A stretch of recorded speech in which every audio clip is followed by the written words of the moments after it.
you, Guruji, for the seva to share my satsang. 98 सितंबर अक्टूबर में गुरुजी का बुलावा आया और तब से मेरी जर्नी गुरुजी से शुरू हुई। मेरे को ये महीना और साल इसलिए याद है क्योंकि 98 की दिसंबर में मेरी सिस्टर की मैरिज हुई थी और सबसे पहले मेरे फादर जिन्होंने मेरे को गुरुजी से मिलवाया था, he is a brigadier from army, doctor. तो वो गुरुजी के पास जाते थे, तो उन्होंने मेरी सिस्टर की मैरिज के रिलेशन में गुरुजी के पास वो हमें ले गए थे। गुरुजी के ब्लेसिंग से वो मैरिज हुई थी और तब से वो जर्नी शुरू हुई थी। So it's already 24 years and with Guruji's blessings I still remember distinctly कि 99 के फरवरी में गुरुजी ने डैडी को अंपायर स्टेट बुलाया था। और जनरली जैसे हमें मालूम है संगत शाम को जाती है, 7 बजे द्वार खुलता है और उसके बाद वहां पे संगत सत्संग होता था। तो दिन में on case to case basis you are called and Guruji was called by Guruji had called dad to Empire State. तो जब डैड जा रहे थे तो उन्होंने मेरे से पूछा कि मैं चलना चाहूंगा and I am a little religious person, so मैंने कहा जरूर dad, we all are craving to have a Guruji in our life who can show us the right path to make this life meaningful. So मैं भी उनके साथ गया। Umpire state में हम गए थे और वहां पे गुरुजी मंदिर में बैठे हुए थे। तो डैडी ने उनके पांव छुए और उसके बाद मैंने पांव छुए। कोई भी द्वार में और कोई नहीं था।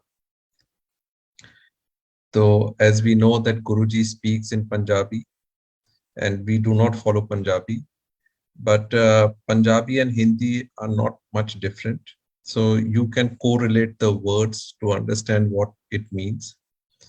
तो गुरुजी ने पंजाबी में डैडी से बोला, ए मुंडा कौन दा? And dad said that Guruji ये मेरा बेटा है। The next sentence of Guruji was, Brigadier Vash the son-in-law? That is Brigadier Vash the son-in-law. And I thought, did I hear it right or not? Because my father-in-law had not visited Guruji. And how does Guruji know who my father-in-law is? I mean, I know he has not been to Guruji's place and I'm meeting him for the first time. My father-in-law has never met him. We have not been introduced to Guruji from that perspective. But today when I look back, I realize that this is the kind of satsang many Sangat have shared where Guruji already knew about the Sangat before they had come to Guruji. It did leave a mark on my mind, but at that point of time we were young. We had just come into the fold of Guruji, so we were not able to connect the dots that when he was saying that, he was actually expressing that he knows everything about everybody. So it was a thing which left a remark on my mind, but I just passed it. So जब गुरुजी ने dad से बातचीत किया तो daddy ने अपनी skin problem गुरुजी से बताया। Dad was suffering from skin problem where his skin would have rashes all over the place if he would step out in sun. तो हमें तो मालूम है कि धूप में तो सबको निकलना पड़ता है और धूप में जहाँ डैडी निकलते थे तो रैशेज आ जाते थे। और उस वक्त दिल्ली में थे तो दिल्ली की गर्मी हमें सब मालूम है कि कितनी होती है और कांग्रेस ग्रास है, तो उससे उनको वो रैशेज वगैरह कुछ ज्यादा आ जाते थे। And he was suffering with this medical problem for 10 years। तो 10 साल से ये मेडिकल प्रॉब्लम से सफर कर रहे थे, अप्रोक्सीमेटली 10 months a year। अब धीरे धीरे इस रैशेज से और आर्मी के यूनिफॉर्म में वो लगता था तो और उसको इरिटेट करता था, उनको ट्रबल करता था। तो slowly my father's behavior also became short-tempered because he was always irritated. तो डैडी ने अपनी मेडिकल प्रॉब्लम जब गुरुजी को बताई, तो गुरुजी का द ट्रीटमेंट बड़ा सिंपल है। उन्होंने बोला नेक्स्ट टाइम एक कॉपर का लोटा लेके आने के लिए। तो नेक्स्ट टाइम डैड जब हम लोग गए, तो ये फरवरी की बात है, I think in the month of March हम लोग 99 हम लोटा लेके गए थे गुरुजी के पास। और गुरुजी ने कहा इसमें पानी भर के अपने बेड साइड टेबल में रखना है, और रात में सोने से पहले, और जब सुबह उठोगे आधा पानी पीना है और आधा पानी we have to put it in the bucket and use it for our bathing. Those were the bucket days of taking bath. The showers were not relevant to that extent. तो डैड ने भी वही treatment शुरू किया। तो it was a very simple treatment, copper vessel, पानी भरना और उसको पीना और नहाने में इस्तेमाल करना। आई was also little surprised with this treatment, but मैंने कहा गुरुजी का संदेश है, बड़ा सिंपल ट्रीटमेंट है, तो I being an engineer I would monitor it, that how is it going to work, is it not, is it going to work, is it not। वो if and but जो होता है, हम लोग नए नए जुड़े थे, तो वो if and but हमारे दिमाग में आता था। क्षमा करें गुरुजी, आपको तो सब मालूम है, मैं तो सिर्फ सच बयान कर रहा हूँ। अप्रैल मई में हमें मालूम है दिल्ली में गर्मी ज्यादा बढ़ जाती है, और उस बढ़ने से डैडी के रैशेस और बढ़ गए। तो हमने अगर अप्रैल में ट्रीटमेंट शुरू किया है, तो उसको ट्रीटमेंट को it should come down, but with the treatment the impact and the problem started, I mean because of the weather condition and all, it was going up। जून जुलाई और पीक हो गया, तो मैंने कहा ये तो गिरने के बजाय पीक हो गया है। if I have to give a stretch of imagination, August September तक it had started tapering down, and if I give a stretch by December of 99, वो प्रॉब्लम मतलब ना बराबर रह गई थी। वो बात है दिसंबर 99 की, और अभी हम लोग हैं अक्टूबर 2022 में। That problem is like not even existent. For so many years, more than 20 years, that problem has vanished. A problem which my father, who himself is a doctor, super specialist, he underwent homeopathy, allopathy, ayurvedic, name it, everything under the sun. And that problem did not get resolved. But Guruji के शरण में आके उन्होंने within few weeks or months, if I may say, 99 में ही वो problem solve हो गई थी। And we are now in October 2022 कि वो problem के बारे में उस समय के बाद आज तक डैडी कोई डॉक्टर के पास नहीं गए, कोई उनका इस बारे में, उनका behavior has come back to normal, calm, relaxed, everything is as he was before। So 99 में जब डैडी का ये ट्रीटमेंट से ठीक हो गए थे, और मैं बड़ा उसको फोकस्ड वे से उस जर्नी को देख रहा था, तो ये चीज तो बड़ी क्लियर हो गई थी कि Guruji is a divine power. He has the powers to treat you. He can do things which you cannot think in your imagination, because the treatment was copper vessel and water, which is so simple. And this kind of treatment only some God can do it, some divine power can do it। To be honest, उस समय भी हमें ये नहीं मालूम था कि गुरुजी शिव अवतार है। शिव जी के भजन चलते थे, वहां पे मंत्र जाप होते थे, शब्द चलते थे, बट ये नहीं मालूम था कि गुरुजी खुद वो अवतार है। ये जर्नी चली। उसके बाद डैड ठीक हो गए। 2000 में डैड रिटायर होके नोएडा आ गए। नोएडा से डैड एम्पायर स्टेट में और वो जाते थे। मे बी 2001 या at max, again at max if I have to give a stretch, कि 2002 तक मेरे फादर गए होंगे, उसके बाद उन्होंने जाना छोड़ दिया। गुरुजी ने स्वरूप संगत को स्वरूप देते थे, छोटे से स्वरूप पर, जो पासपोर्ट साइज फोटोग्राफ है उस टाइप का स्वरूप देते थे। आज भी उस टाइप का मैं स्वरूप अपने साथ हर समय कैरी करता हूँ, जो उनके दिए हुए हैं। जैसे कि एक ये स्वरूप उनका दिया हुआ है और इसमें पीछे उनका सिग्नेचर भी है जो गुरुजी ने साइन कर रखा है। तो इस टाइप के वो स्वरूप वो देते थे। तो ऐसा ही एक स्वरूप हमारे मंदिर में था। तो डैडी ने कहा मैं गुरुजी की पूजा इस स्वरूप में यहाँ पे मंदिर में करता हूँ, उसी से मैं ब्लेसिंग ले लेता हूँ। तो उन्होंने अपना एम्पायर स्टेट जाना 2002, वो भी एट मैक्स हो सकता है 2001 में ही छोड़ दिया हो, पर अगर मैं स्ट्रेच कर रहा हूँ 2002 तक किया होगा, उसके बाद छोड़ दिया। मेरी हर समय ये इच्छा रहती थी कि डैड मेरे साथ चले, क्योंकि मैं तो जाता रहता था। मेरे को ये लगता था डैड की और गुरुजी की थोड़ी सी स्पेशल बॉन्डिंग है। तो अगर वो स्पेशल बॉन्डिंग में अगर गुरुजी मेरे को भी थोड़ा सा, मेरा भी उद्धार हो जाएगा तो मेरे को और अच्छा लगेगा। ये मेरी इच्छा होती थी। मैं धीरे से कभी कभी पूछ लेता था डैड से कि आप चलना चाहेंगे और गुरुजी से ब्लेसिंग लेंगे।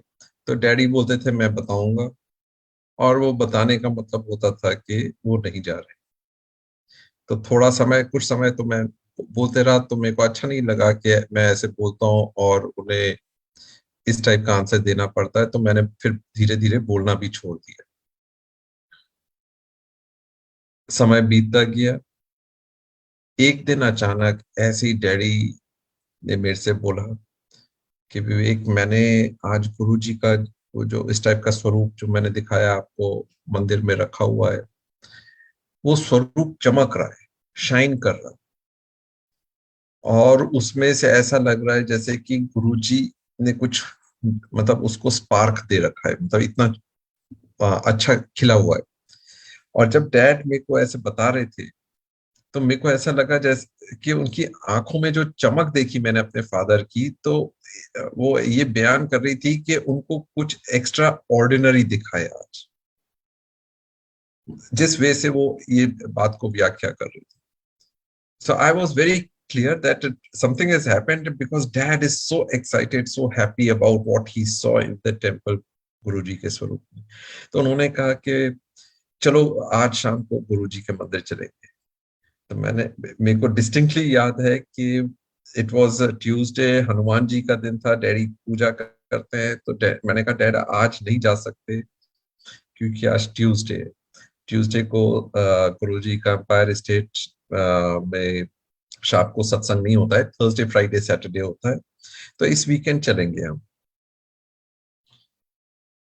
सो आइदर सैटरडे और संडे हम लोग गुरुजी के मंदिर एम्पायर स्टेट गए थे उस वीकेंड। मैं और फादर गए। डैड गुरुजी ने डैडी को भी ब्लेसिंग दी, मेरे को भी ब्लेसिंग दी, एंड हमने सत्संग अटेंड किया, लंगर प्रसाद करके वापस घर आ गए। It was another blessing day for us. उस दिन के 3-4 दिन बाद गुरुजी ने महासमाधि अटेंड कर ली। That means what I am talking about is 31 मई 2007 को गुरुजी ने महासमाधि अटेंड की है। तो वो 26-27 वाला जो वीकेंड है, 25-26-27 वाला जो वीकेंड है, उस वीकेंड में मैं और डैड गए थे गुरुजी से ब्लेसिंग लेने। उस वीक में डैडी को वो स्वरूप में वो चमक दिखी और उनको इच्छा प्रकट हुई कि गुरुजी की ब्लेसिंग लेने चलते हैं। मैं बताया कि 2001 या 2002 एट मैक्स गुरुजी के पास डैडी गए होंगे। 2003, 4, 5, 6 और अब 7 आ गया है, डैडी नहीं गए। उस वीक ही उनको ऐसा लगा जैसे स्वरूप से कुछ चमक आई है, जैसे कि गुरुजी का बुलावा आया है, और गुरुजी के पास हम उनके दर्शन लेने गए। ये चीज कोइंसिडेंट नहीं हो सकती। हम जो सत्संग अटेंड कर रहे हैं, हमें मालूम है गुरुजी कोई कोइंसिडेंस नहीं करते हैं, ये उनका बुलावा होता है, ये उनका आदेश होता है, ये उनके तरीके होते हैं अपने संगत से जोड़ने के। जो मेरे फादर, मेरे को खुद मालूम है कि वो नहीं गए, और मैं बोल रहा हूँ कि वो नहीं गए।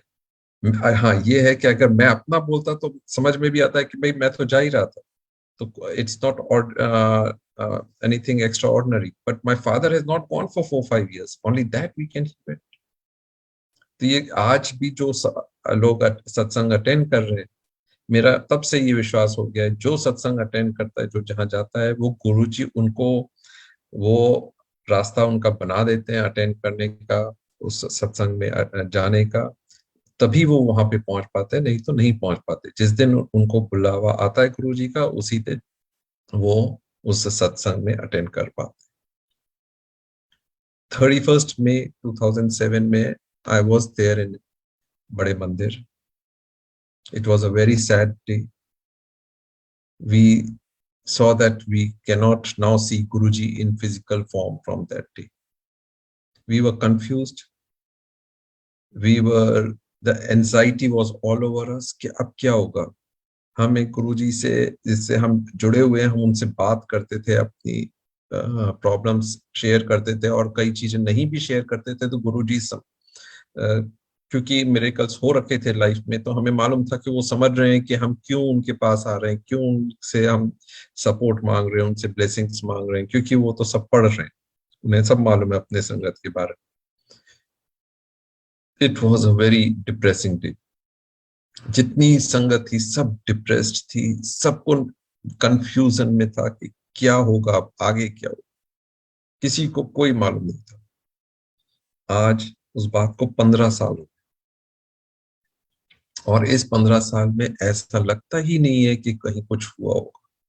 वो गुरुजी फिजिकल फॉर्म में भले ही ना हो, पर आज भी वो उतनी ही ब्लेसिंग्स, उतने ही हमारे लाइफ में प्रॉब्लम्स को सॉल्व कर रहे हैं जो पहले करते थे। मैंने अपनी लाइफ में कोई बदलाव नहीं देखा है पहले से और अब, बल्कि उसके बाद से मेरे मिरेकल्स तो और ज्यादा होते गए। तो मैं सत्संग संगत से ये शेयर करना चाहूंगा कि चाहे पुराना पहले थे चोले में है या नहीं है, it does not matter. He is with us. And I'll re-paraphrase with some more miracles. तो पहला तो जब डैड की वो हेल्थ प्रॉब्लम सॉल्व हो गई, तो मेरे दिमाग में ये थोड़ा सा कभी कभी आता था दिमाग में कि ये मेडिकल प्रॉब्लम सॉल्व किसने किए, क्योंकि उसी वक्त डैडी ने एक होम्योपैथी ट्रीटमेंट भी शुरू किया था। एक बड़े फेमस होम्योपैथी डॉक्टर है दिल्ली में, और उनसे डैडी का अपॉइंटमेंट हुआ था, और वो भी ट्रीटमेंट शुरू हुआ था। तो उसमें दिमाग में कभी कभी आता था कि क्या वो ट्रीटमेंट ने गुरुजी को ठीक, डैडी को ठीक किया, या गुरुजी के ट्रीटमेंट ने किया। एक आता था दिमाग में वो इफ एंड बट वाला जो केस था। I will confess I was also going through that journey of ifs and buts. क्षमा करें गुरुजी, आपको तो सब मालूम। तो पर वो बहुत छोटा सा कभी कभी आता था, पर और उसको मैं शो ऑफ कर देता था कि दिमाग में ये ऐसे उल्टे पुल्टे ख्याल तो आते ही रहते हैं, तो उनको उसको शो ऑफ कर देता था, पर वो आता था। तो एक दिन मेरे को याद है कि 2003 या 2004 की बात है कि मैं जब अपना सत्संग के लिए गया था, तो मेरी जनरली आदत थी कि 7 बजे द्वार खुलता है तो 7 बजे ही पहुंच जाओ, जिससे कि गुरुजी की गद्दी के आसपास बैठने को मिल जाए, थोड़ा सा एकदम फ्रंट रो में नहीं, एकदम बैक में नहीं, समवेयर इन बिटवीन, जिससे कि वो अपने आंखों के सामने वो दिख सके। तो जब मैं पहुंचा था उस दिन, गुरुजी वो अंपायर स्टेट में जो द्वार हॉल है, वहां पे किचन और उनके बेडरूम के बीच में एक लॉफ्ट होती थी, उसके ऊपर बैठे हुए थे। हमने कुछ फोटोग्राफ्स भी देखे स्वरूप में, गुरुजी वहां पे बैठे हुए, तो उस लॉफ्ट पे बैठे हुए थे, और संगत वहां पे बैठ के उनको देख रही थी और उनको सुन रही थी। तो मैं गया, मेरी एक आदत थी कि मैं गुरुजी के पाँव को फिजिकली टच करता था। मेरे को ये अंदर से चाह होती थी, जैसे जब मत्था टेकते हैं, तो generally you would keep 1 feet और 2 feet distance from Guruji not to disturb him. But I don't know, I had this thing कि भाई एक छोटा सा उनका पाँव छू लो and you know उससे जो करंट मिलेगा अपने आप को, तो वो that will be helpful. That was in my mind. तो मेरे को याद है वो एक संगत से बात कर रहे थे, और अगर उस तरफ देख रहे थे और मैं इस तरफ से आया था, तो जब मैंने उनके पांव छुए तो obviously he got disturbed because he was talking to a sangat and from this side I had come and I physically touched him.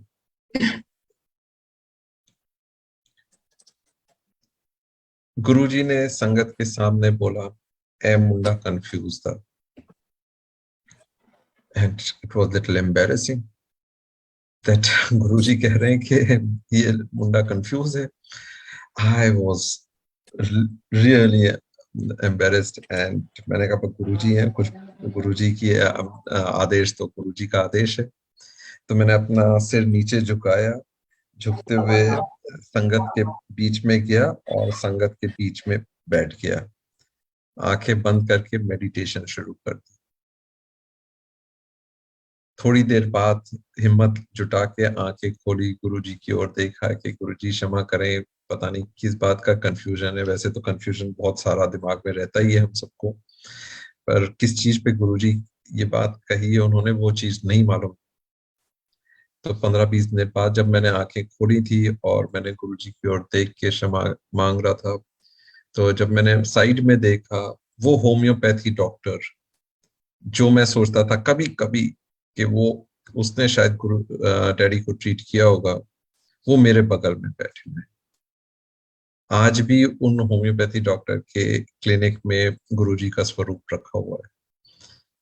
तो वो 1% या 0.0001% जो ख्याल आता भी था कि वो होम्योपैथी के टैबलेट ने कुछ किया होगा डैडी की हेल्थ का थिंग, वो भी उस दिन इवेपोरेट हो गया. वो भी गुरुजी ने अपने ब्लेसिंग से वो डाउट भी परमानेंटली क्लियर कर दिया.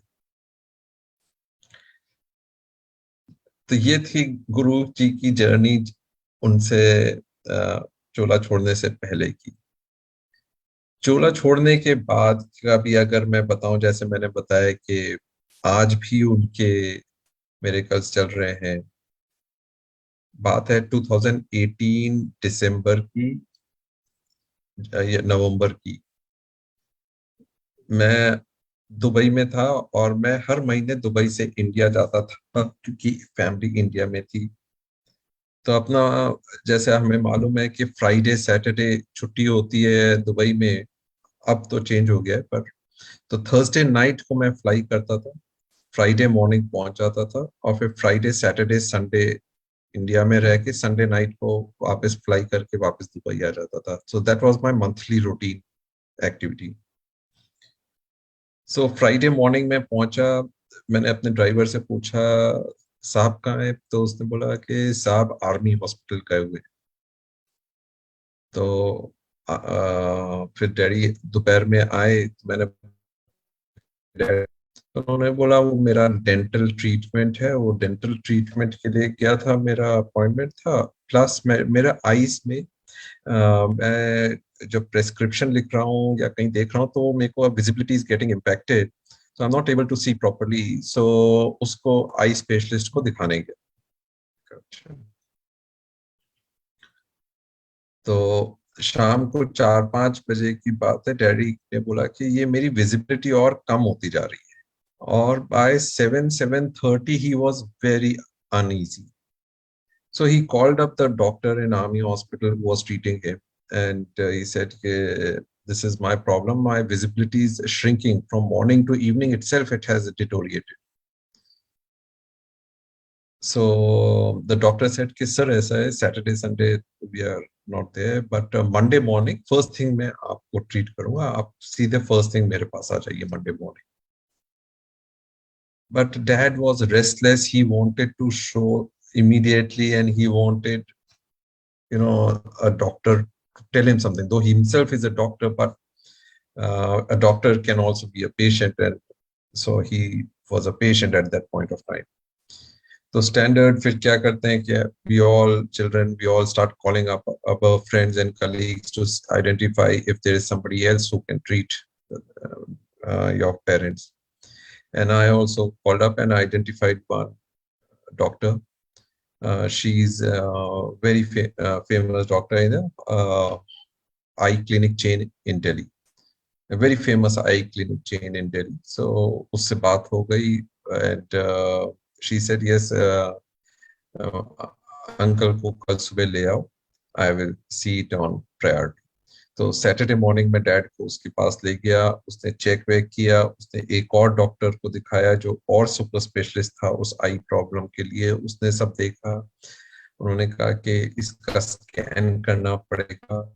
Then on the subsequent week, dad came back और उसने कुछ आई ड्रॉप्स वगैरह दिए कि अभी ये करते हैं पर इसका स्कैन करना पड़ेगा. सब्सिक्वेंट वीक में जब स्कैन वैन किया तो उन्होंने कहा कि आई में in the cornea or something there is some gap. So the gap is like this and it needs to be fixed, and for that we have to do a procedure. तो वो procedure करके हम fix हो जाएगा, आपकी eyes ठीक हो जाएंगी. Now dad being on the wrong side of the age, he was nearing 80 at that point of time. Today he's 80 plus. So dad said, thought about it कि भी eyes में procedure करना है, and he's on the wrong side of the age. खुदा ना खास्ता कुछ procedure कुछ गलत हो गया तो for lifetime your eye is gone.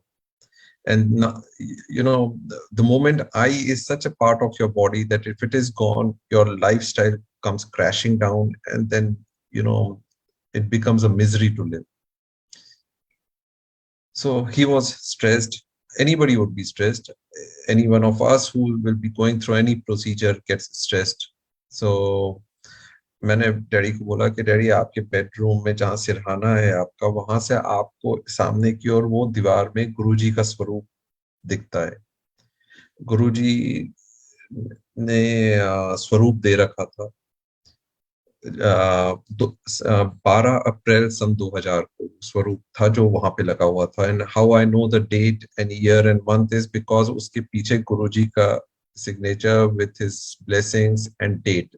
We all know Guruji के सिग्नेचर्स में डेट्स भी होती हैं, तो वो डेट भी उस पर लिखा हुआ है. तो इसलिए मेरे को मालूम है कि उस दिन का है कि वो 12 अप्रैल सन 2000 को वो स्वरूप दिया था उन्होंने, संगत को दिया था. एक स्वरूप मेरे पास भी था.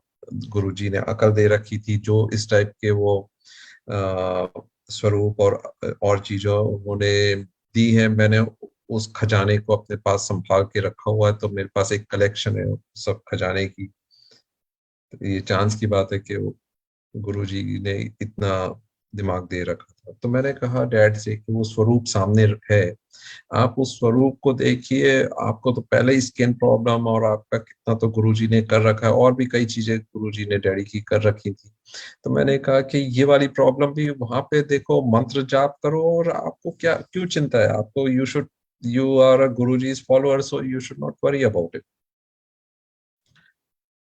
But easy set then done. We all know that हम सब गुरुजी के फॉलोअर हैं, पर फिर भी हमें कई चीजों में चिंता होती है. हमारा फिर भी दिमाग जो है वो इधर उधर भटकता है. हम if and but and why this why that वो सब चीजें आती हैं. हम भले ही अपने आप को पहले जो एंजाइटी लेवल था और अब वो एंजाइटी लेवल है वो कम हो गया है, अब हम और बैलेंस मैच्योर और फोकस्ड हो गए, बट फिर भी it's not that we have become perfect. At least I can comment about myself that I still have scope for improvement. So dad को भी जब मैं बोलता था तो फिर dad सुनते थे, but obviously anxiety would overtake the thought that he has to go through a procedure. तो dad ने फिर एक सेकेंड ओपिनियन के लिए एक और बड़ा फेमस हॉस्पिटल है दिल्ली का. उस हॉस्पिटल में there my younger brother's classmate, she is a very renowned eye specialist. तो उसने उससे अपॉइंटमेंट कराया. तो डैड उस हॉस्पिटल में गए उसका चेकअप कराने के लिए. उसका जब चेकअप उसने किया तो उसने कहा अंकल ऐसा है, आफ्टर डूइंग दिस टेस्ट आपके आई में ये थोड़ा सा गैप है, इसको फिक्स करना है, and it's a small procedure which will resolve the issue. Now she said exactly the same thing as the first doctor had said. So one thing was clear, that the treatment is to do the procedure. उसने ये कहा कि ऐसा करते हैं, अभी आप ये आई ड्रॉप डालते रहिए, and come after a month and then we will do the procedure.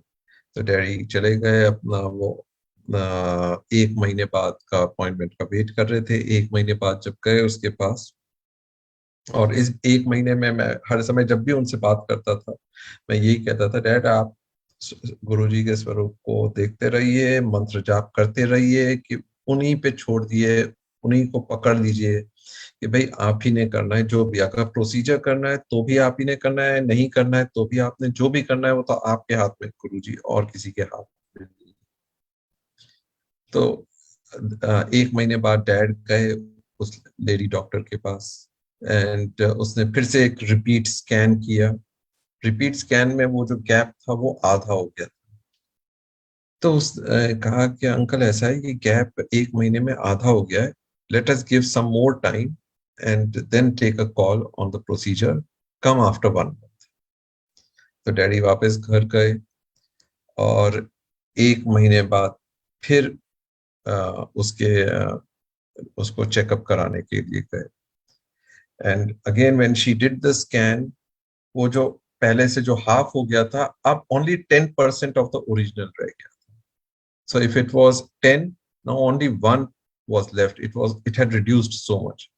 She said, ये तो self healing हो रहा है, and at your age and at your you know state, this kind of self healing is not seen in lakhs. It's not seen in lakhs. And now we don't need to do any procedure. Your eyes are good to go. And we are talking of 2018 or 19, and we are now again in 2022. He doesn't have the problem. So much so, I still remember कि 2020 में जब COVID का समय था, and he was in US with my siblings.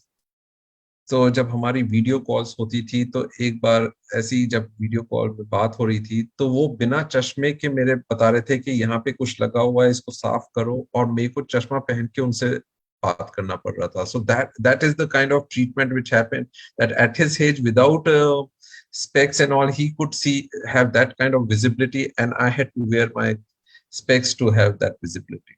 So that is the kind of change. We all know that only it is Guruji's blessings which can do it. So that's why I said that whether the health problems which were cured prior to Guruji in left Chola, or after leaving Chola, nothing has changed. His blessings and his miracles continue to be in the same way. Nothing has changed on ground. As far as I go, मेरा career जो है पूरा गुरुजी ने ही संभाला है। मैं navy में होता था, नेवी से छोड़ के मैं कॉर्पोरेट वर्ल्ड में आया 2003 में। All the top companies in the world, अगर हम देखें कंसल्टिंग टॉप कंपनी है तो बिग फोर है, उसमें मेरे को डिलॉयट में पहला जॉब दिलाया। अगर टेक्नोलॉजी की कोई जायंट कंपनी है तो वो है आईबीएम, आईबीएम में मेरे को जॉब दिलाया। अगर फाइनेंस की कोई जायंट है तो वो है फिडेलिटी, जो कि like JP Morgan Goldman Sachs जैसी है फिडेलिटी, उनसे भी बड़ी है। फिडेलिटी में जॉब दिलाया, एयरटेल में, ईएक्सएल में, फिर उन्होंने दुबई भी भेजा। दुबई में दो टॉप कंपनियां हैं, जेम्स एंड लैंडमार्क ग्रुप, वहां पे कराया। पूरी जर्नी मेरी करियर की उन्होंने कराया है। So much so that there have been occasions where I have taken a decision कि मेरे को इस कंपनी से आगे बढ़ना है, और मैं अपने बॉस को बोल देता था मैं आपको छोड़, अब मैं I am looking out for a job, and may be in next 3 months or so I may leave, and without a job I would say to my boss because of XYZ reason, and within that much period of time a job would come my way. I mean, that kind of, nobody at senior position in all these organizations have worked at very senior positions, and this kind of calls you can only take and risk You can only take because there is somebody backing you, somebody standing behind you, giving you that power to take such decisions. So whether it is on the health front, whether it is on the career front, Guruji has always been helping smoothen up your life. Even now, when I was moving from Dubai to India, I had problems. I, as we all know, life is sinusoid. There will be ups, there will be more downs. But when we know that we have Guruji standing with us, those downs also we clutch to him, and he holds your hands and pulls you out of that state. He leaves only very minimal problem to be solved by you. Major problem is taken away by him. I had a situation of family crisis. I had to come back to India, and I was looking for a job. As I said कि मैं पहले boss को बोल देता हूँ मैं छोड़ना चाहता हूँ, तो मैंने बोल दिया था दुबई में कि मैं जा रहा हूँ इंडिया वापस. I have a crisis, I have to go back. And within 3 weeks, he got me a job at such a senior position. Again, to get a job is not easy. It is only miracles of Almighty that allow you to take such a decision, and he handholds you and makes you cross the obstacle. I got a job within 3 weeks of telling my boss, and he also was shocked and surprised. And I'm now back in India. In my journey of these 24 years, if I have to summarize, then I will say that there are three things which I tell myself. The three things which I have a takeaway for myself, which I'm sharing with all of you. First, God is there. Now, it is very easy to say, but very, very difficult to comprehend. मतलब इसमें कोई बड़ी बात तो नहीं है, हम सब जानते हैं भगवान है, divine power is there. What I am trying to say is कि अगर हमें ये चीज अपने दिमाग में हर मिनट हर चीज समय रखें कि भगवान है भगवान है भगवान है, तभी हमारा लाइफ की जर्नी ठीक रहेगी. क्योंकि more than 99% of the time we forget, and our actions are not based on the fact that he's sitting with us, standing with us, walking with us. He's all around us. We forget that, and our actions are, oh, koi nahi dekh raha hai, and we do actions thinking that we can do those things. So God is there. I mean, it's a very heavy statement and very simple statement. The second, if God is there, then please keep the karma correct. We do not have the luxury to have wrong karmas. अगर हमें ये चीज अगर दिमाग में आ चुकी है कि भाई भगवान है, तो हम कोई गलत काम कर ही नहीं सकते. क्योंकि हमें मालूम है कि वो अलग हमने कुछ भी गलत किया. वो गलत हो सकता है misbehaviour with family members. It can be harming somebody. It may be putting somebody under the bus. It can be any bucket of those things. What are the do's and don'ts? I mean, there's no book, but it is all here. Good. God has given a book, which is our brain. And I believe that book tells us, we all notionally know what is right, what is wrong, because God has given that brain to us. So if that being the case, keep the karma correct. Otherwise, with the fact that we know God is there, and if the karma is good, the destiny will be good. If the karma is wrong, the destiny will be wrong. I mean, so these are the three things: God plus karma leading to destiny.